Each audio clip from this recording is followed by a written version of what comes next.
Techno Camon 13s ফুল review. Stylish design, ভালো display ও battery performance নিয়ে অসাধারণ ফোন টেকনো ক্যামন 13s। চলুন দেখে নেই এর ফুল রিভিউ।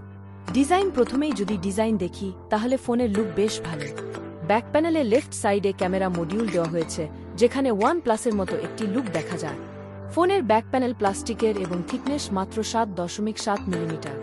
ওজন 176 গ্রাম, যা মার্কেটে বেশ কমফোর্টেবল অপশন। কালার অপশনগুলো বেশ ভালো, স্কিনের মধ্যে থাকা বেজেলগুলো যথেষ্ট পাতলা।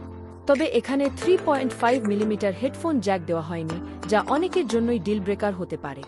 ডিসপ্লে এখানে রয়েছে 6.8 ইঞ্চির অ্যামোলেড প্যানেল, যেটা 3D curve display. Refresh rate 120 hertz এবং ইন ডিসপ্লে ফিঙ্গারপ্রিন্ট সেন্সর দেওয়া হয়েছে, যা ফোনের সিকিউরিটি বেশ ভালো রাখবে। ব্রাইটনেস ও প্রোটেকশন এখানে সর্বোচ্চ 1300 নিটস আউটডোর ব্রাইটনেস রয়েছে, যা বেশ ভালো। এছাড়া কর্নিং গরিলা গ্লাসের প্রোটেকশনও রয়েছে।